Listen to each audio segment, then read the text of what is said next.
All right, guys, so we are live. I enjoy doing these lives because I get to teach.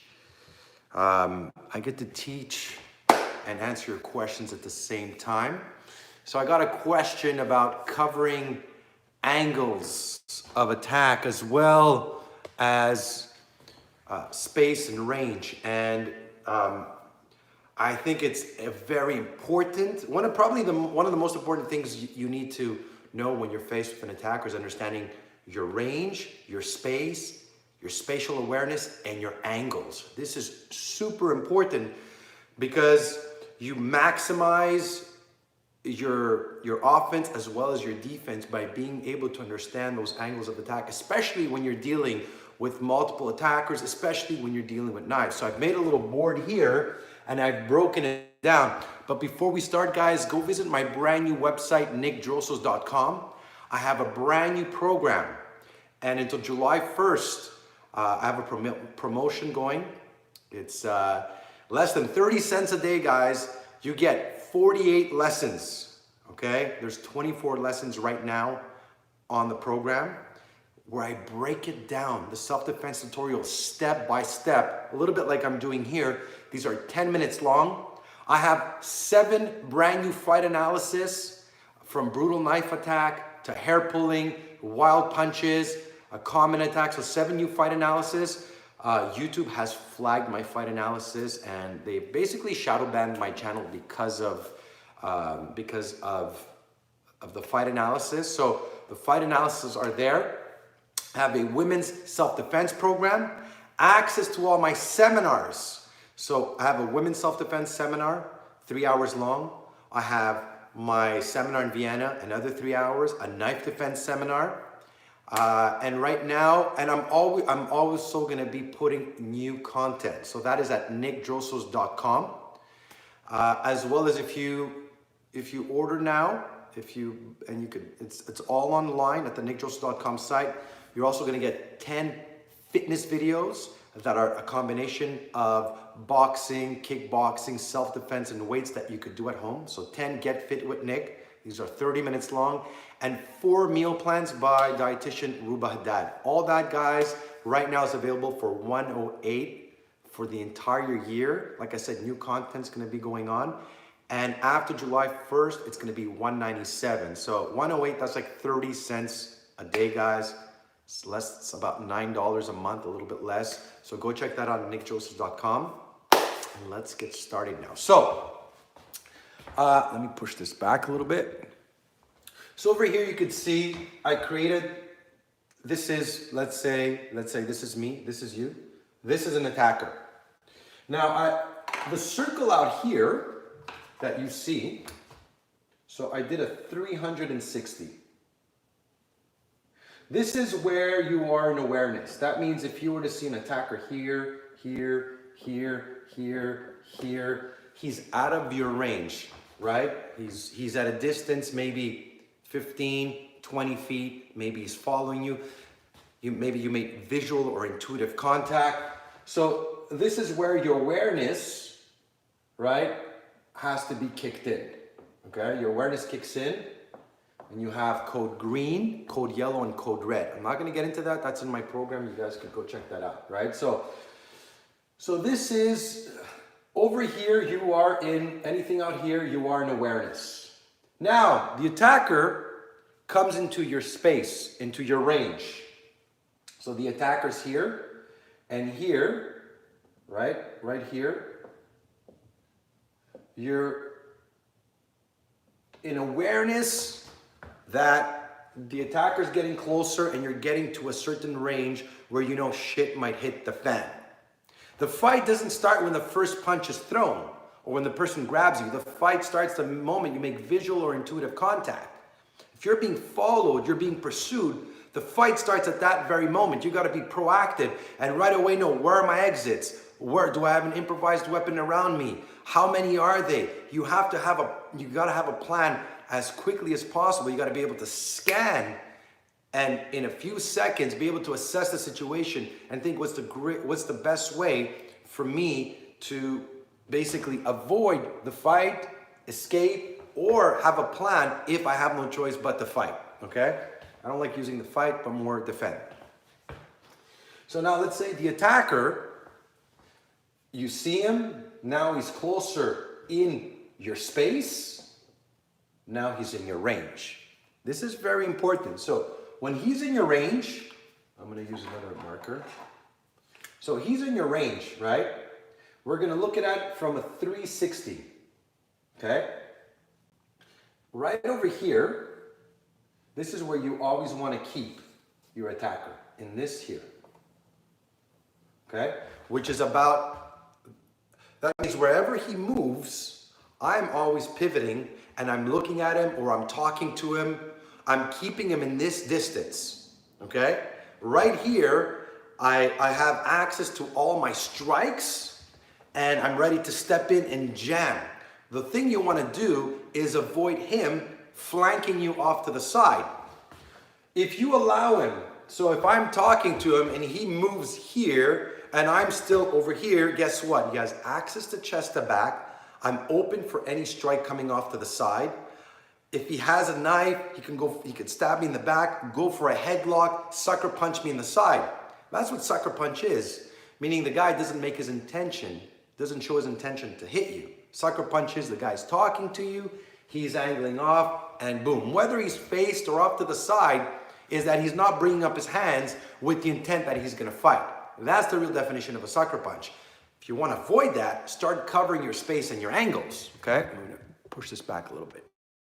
So, getting a little bit more technical, but I've never done this kind of stuff before, but I think it's really cool for you guys because I remember working as a doorman in a club and standing here and looking at the guy, right? The first thing I do is look at their hands. Is he stepping off? Is he angling off? Is he looking around? Is he making a signal? Is he trying to flank me off to the side? Is he trying to stab? Is he trying to go behind me to either try to stab me or punch me from the back, okay? So, the idea is you want to keep your attacker here, where I'm always here. The instant, I'll try to bring it over here so you guys could see. The instant he starts moving off here, I'm at a disadvantage if I don't turn around and face him. So then you get into this range, right? Here. So he's in your range. Now this is a danger zone. So he went from, this is where your awareness, you're outside, he's in close, now he's in your range. So your range, more or less, is this. My range is this. So I always want to keep somebody that far, but aware of his range as well, right? He might be taller, so I might need to step back. Now, when he's over here, right? When he's over here, this is where I'm open for sucker punch, headlocks, choke from behind where he could come from the side. So you want to avoid, I could still see him here, but I've given up about 50% or maybe 40% of my angles to him, okay? So that means if he moves and he's walking here, I'm just going to shift my weight and keep facing as I'm talking to him. This allows me to cover, like I said, sucker punches, headlocks, anything that comes from the side. Then you have, right over here, the 180. Now 180, this you don't want to do. That means your attacker, if I'm talking to you right now and you're watching it, he's around here. He's, I want to do it this way, right? Okay, it's broken. So he's around here. Now, I can elbow, I can step in, but he also has access to everything behind me. That means if I stay in this range, he's got all the angles to strike me from the back. That means he has access to more of his weapons, and he's 50% chest to back. This is, you don't want to let your attacker here. Again, this is where people get sucker punch. This is where people get headlock. This is where people, if you're a woman, he's going to grab the back of your hair. So what you want to do is turn around and face the person. So you're here. Now you're here. This is 50%. And now you have this angle here. Okay? This is the angle if I was looking at it there. Now, if he's back here and you're not turning around, you're open for punches behind the head, chokes, hair pulls, choke holds, chokes with a belt, whatever it is. This here is the most danger. This is your danger zone. Nobody should be here. So this is the space you want to get him. Here, your angles are being less covered, and here you're completely vulnerable for anything from chest to back. So I tell people, when you're faced with an attacker, a lot of it starts with awareness. When I talk about self-defense, it's not about how hard you're going to strike and how you're going to knee him and what's the combination you're going to do. The fight starts with you being aware, with you becoming a hard target, with you being able to move, 3 steps before he does. Okay? So what you want to do with your attacker, if you're faced with him, keep him in this range here. He moves, you move with him. So wherever he goes, you go. If he comes from here, from here to here, you're open and you're flanked off to the side. When it goes, the angles in the back, you're completely open for chest to back attacks. Okay? Not much you could do from here. Well, I don't want to say there's not much you can do from here. Yeah, you can elbow backwards, you could turn around, face the attacker, but once the person's gotten here, it's because you failed somewhere along the line and you allowed the person to get here. So the more you go around, the more vulnerable you are for strikes. Okay? So again, covering your angles is very important when you're faced with an attacker. So he moves, you're always moving. Wherever he moves, you're always facing him. Now, if they're two, right? If I'm talking to one here, if one guy's here, right here, and the other one's here, well then, I gotta move here. That's the idea. Okay? As much as possible, I wanna keep them into my range. I can't strike them quickly and efficiently if one's back here and one's over there. So you need your footwork, right? You need your footwork to be able to follow them. You need to know your range and your space, okay? When the attacker is here in this range, right? And when he's in my range over here, again, I'm looking at awareness. Where is his hands? Where is he moving? Where is he looking? Is he making a signal? Is he stepping back? Is he pacing? Is he reaching for something? Is he angling off? Is he slowly trying to move off to the side to sucker punch me or flank me off the side?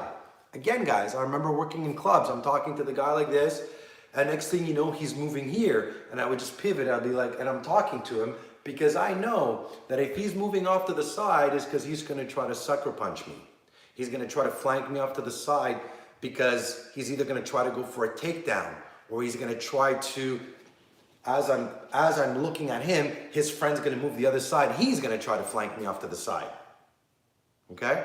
So you got to really, look at this, right? And understand those angles, right? So again, keep your attacker always. So a very simple drill that I do is I have somebody just walking around me. All he does is he walks.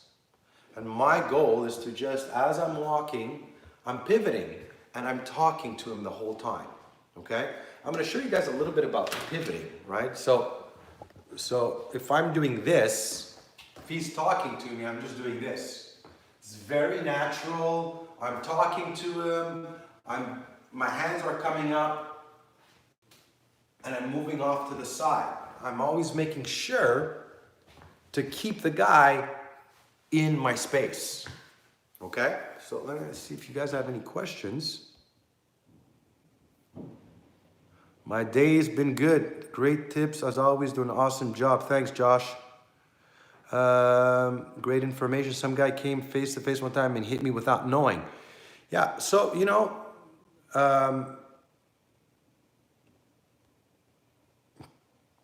so guys, I always say, when I teach people who've been attacked, I always say, okay, what happened?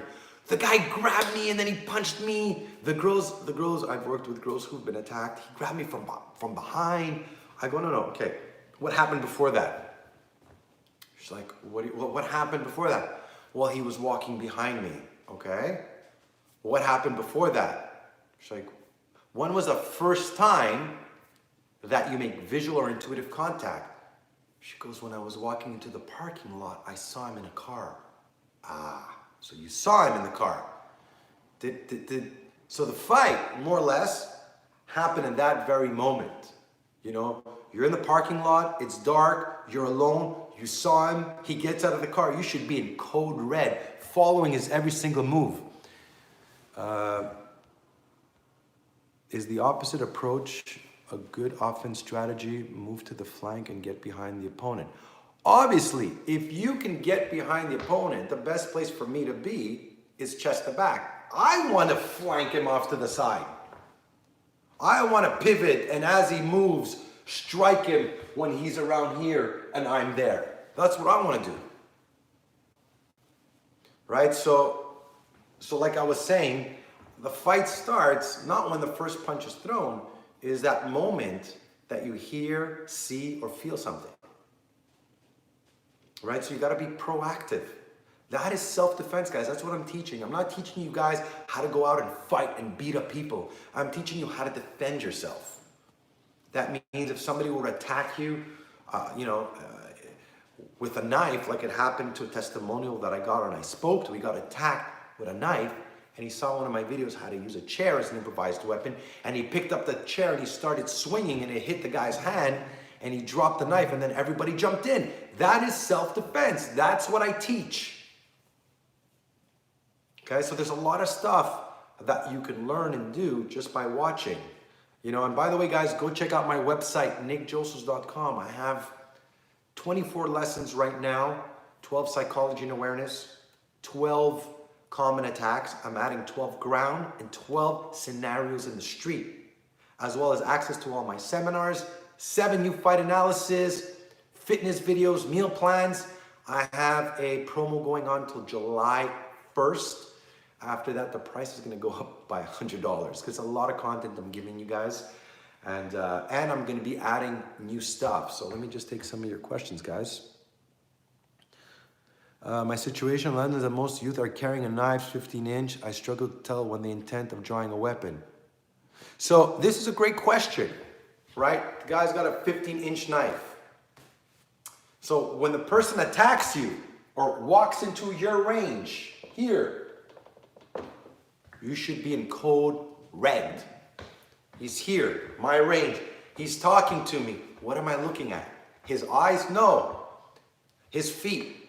Is he shifting? Is he angling off? Is he stepping in? Where's his hands?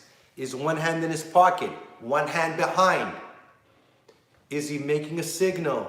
Is he trying to go around? Is he concealing something? What is he telling me? What is his behavior telling me?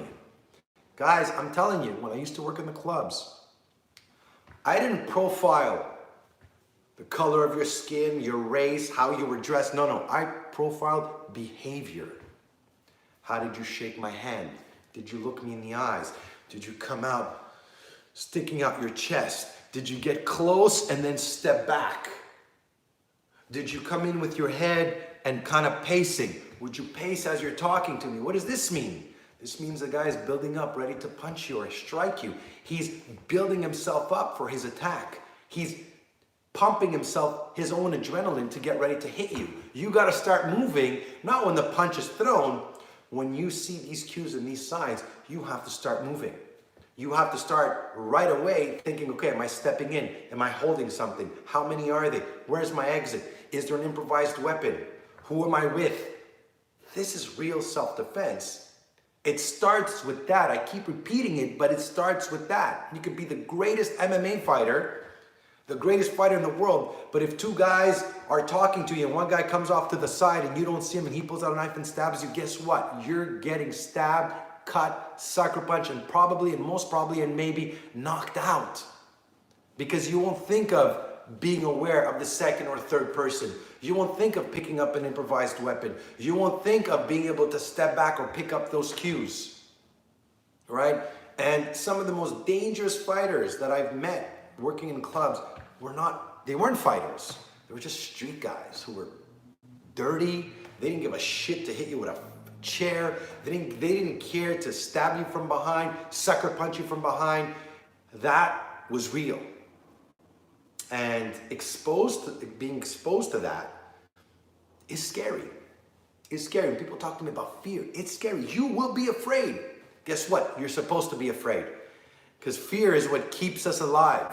When you feel afraid, it's your alarm signal telling you this shit is not a drill, it's not an exercise, it's real, right? And when you've seen people get stabbed, when you've seen people get shot, when you've heard the bones breaking, the bones cracking, I've seen so much shit. Guess what it does? It actually scares the shit out of you. You say, I know, I've seen fights and I know what they look like. And let me tell you, when you've seen that, you do everything to avoid them, diffuse them, and de-escalate them. And when you have no other choice, you fight. And when you turn on that switch, you go all the way. There's no turning back. And I tell people, the guy's attacking you with a knife. Some people tell me, Nick, you're an idiot. You're gonna get people killed. There's nothing you can do. So tell that to your attacker. There's nothing I can do against the knife. Or you give him the fight of your life. You trap that knife, you try to trap it, you strike, you pick up an improvised weapon, you start throwing shit, you start screaming. You fight with everything you have. And that's the difference between fighting and personal protection and self-defense. You know, you're not gonna pick and choose who's gonna attack you, the time he's gonna attack you, how he's gonna attack you, the mindset you're gonna be in that very moment. Right? It's not like fighting in the ring. I know who I'm gonna fight. I've trained for him. I've studied him. And I pretty much know the outcome of the fight. I might get knocked out. Might get a concussion. Been there, done that. Broken ribs. Been there, done that. Worst case scenario, I get knocked out cold and the paramedic is there, puts me in a stretcher and brings me to the hospital. In the street, and I've seen this, where a fight broke out. And let me tell you guys something. I learned more, not from, and I don't like saying fights, the situations I've been, I've learned more through visually watching what's happening than what I've been. So you're standing outside the club and you see two guys about to get into a fight. This is an actual story. And one guy tells the other guy, you're looking at me funny. The other guy, instead of saying, shit man, I'm really sorry, I was a little bit spaced out. No, he tells him, you're looking at me funny. The guy says, apologize. The other guy says, fuck you. What he doesn't know, that this guy is a fucking real gangster. Guess what happens? His buddies come out of the club, it's 3 a.m, and they beat the fuck out of him. To the point that the doorman had to jump in to at least kind of, let him minimize the beating he's gonna get, because we also can't get involved and fight these guys because we know what's gonna happen. And this is the reality. So you jump in, you're like, guys, it's enough. He got his beating. Guys, you proved your point. It's all good. You take the guy, and the ambulance comes, and you see his head split open, and you see here and blood, and he's freaking out. So this is the reality of the street. And this is why I tell people, de-escalate. Learn how to be aware, learn how to diffuse, learn how to de-escalate, keep your ego in check. And the chances of you being attacked are slim to none. Drop your awareness. Walk like you think you're a tough guy. Have an ego. Eventually, shit's gonna find you. And you could be a great fighter and maybe beat, win 1 fight, 2 fights, 5 fights, 10 fights. Eventually somebody's gonna be bigger, stronger, and if not more, and they're gonna kick your ass. And a great story I have to share it with you guys. I was teaching. I've been doing this for close to 20 years, by the way, guys. I was teaching, and this kid I knew back from elementary or high school came to the gym. He goes, Nick, shit, I gotta learn self-defense. I want you to train me. I got into a fight. I'm like, oh shit, what happened? He goes, oh man, 3 guys in a bar, this and that, they beat me up and this and that. I'm like, oh fuck, man, that sucks, man. He goes, yeah, it's the 3rd time. I go, what do you mean the 3rd time? The week before too, I got into another fight. Okay? And 2 weeks before that, the same thing. I'm like, so wait, you mean to tell me in almost 5 weeks, you've been in 3 fights in a club? I go, there's something that you're attracting. There's something in your behavior, in your attitude that you're giving out to be getting into these fights. So, if you're looking for shit, shit will find you. If you have a shitty attitude and you think you're a badass, trust me, there's some other crazy motherfucker out there who, is willing to either put you to the test or won't give 2 shits. And that is, again, the reality. And I think that this is what I try to bring when I'm teaching you guys self-defense. When I teach women, I focus a lot on awareness, on becoming a hard target. When I teach Tom Stewart, who's 62 years old, who's had a rotator cuff problem, he came to train with me all week. He booked my schedule for 5 days. 4 hours a day we train. And he told me, he goes, Nick, I love what you taught me. He goes, you're not a self-defense guy, you're a personal protection guy. You taught me how to be aware, what to look for, how to make myself a hard target when I walk out of my house, how to use this before this. And that is what self-defense, and that's where it starts. So that's a pretty damn long live, guys. So I hope you guys enjoyed the video. I'm gonna be doing more of these because, again, I like being able to teach. I'm more of a live person. So if you guys, want to learn more, I don't show your ego how to know how prepared we are. Are there use or behave, negotiate, the mindset they don't think they're going to stab you. Look, if you can't negotiate, I'm not saying there are going to be situations where you won't negotiate, but I'm using my negotiation as what? As my setup strike. As I'm talking to him, he has no clue, but I'm looking at where is he moving, where is his hands. I'm buying time. I'm looking at my exits. I'm looking what's around me. So as I'm talking to him, I'm aware of my surroundings. I'm getting prepared to throw that preemptive or first strike. Right? That's what I'm doing. Now, again, if he's in my space, the instant he comes in my range and in my space, I'm fucking going in code red. He flinches, he sneezes, he moves, he's reaching for his phone because his phone rang. I'm gonna hit him because I don't know if he has a knife in his hand. I don't know if he's gonna reach for a weapon. At the end, guys, it's your life. You only know at that very moment what you need to do to survive. People ask me, Nick, what do? I don't know. I'm not gonna be there. I'm gonna give you the tools, but it's up to you to make that decision. Give you guys a great example. People tell me, one-on-one against the knife, right? The guy says, give me your money. What do you do? Okay. Maybe I'll give him my money, maybe not. Really depends on the situation. If the guy's very aware, he's got his knife and I see he's covering his angles, and he's giving me no opportunity. Am I gonna risk my life for $100? That's up to you to decide if your life is worth $100. Because let me tell you, a full-out knife attack, and I have those videos, chances are you're gonna get cut. And it's only gonna take maybe 1 slash. But you can only make that decision. Now let's take the same scenario. Guy's got a knife. Give me your money. I'm with my son. The fight just changed. Because now I gotta fight him and protect my son. Now let's change the scenario again. Guy's got a knife, one-on-one. But his friend's right there as well. Now it's a 2-on-1 with a knife. Scenario just changed. 2-on-1, my son's with me. Uh-oh, 2-on-1 with a knife and I'm with my son. The fight just changed again.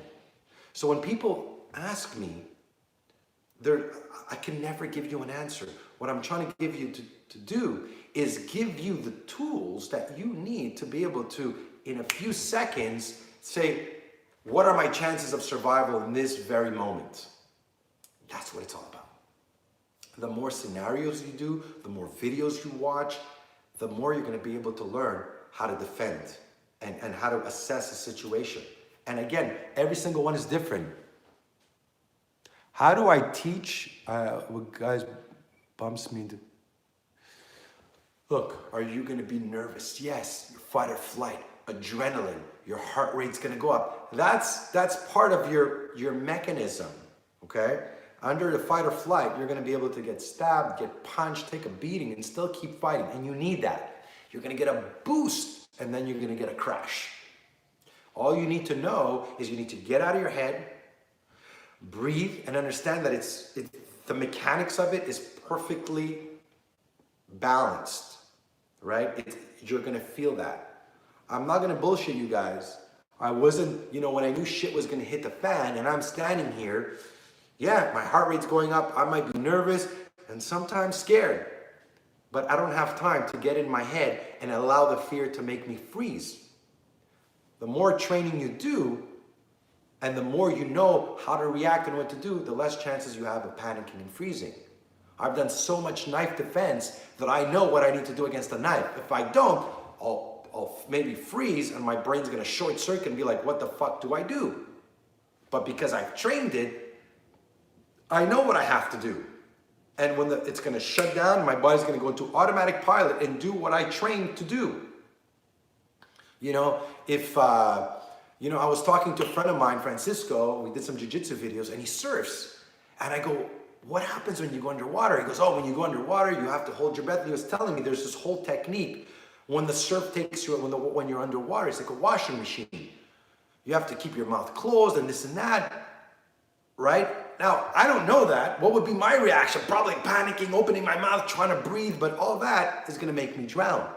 Why? Because I don't know what to do. Panic's gonna set in, I'm gonna freak out, I'm gonna get nervous, I'm gonna get scared, I'm gonna panic, and when I panic, I'm gonna end up rushing or doing something that is counterproductive.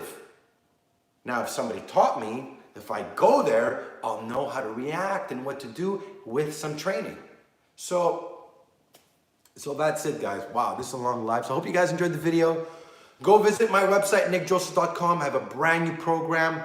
I have 48 videos, 24 right now uploaded, 12 psychology and awareness, 12 common attacks. I'm going to be putting 12 ground and 12 scenarios in the street.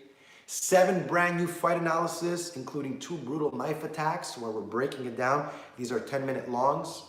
I have my women's self-defense seminar, which is 3 hours long, my knife defense seminar, my seminar in Vienna. I have a women's program. I'm actually working on a bullying program that's going to be added in there, and as well 10 fitness videos, which is a combination of boxing, kickboxing, and self-defense, as well as 4 meal plans. So all that is for $108. It's less than 30 cents a day, guys. And as of July 1st, it's going to be up to $197. So there's a lot of content. Plus, I'm going to be adding new stuff. So go check that out, guys, at nickdrossos.com.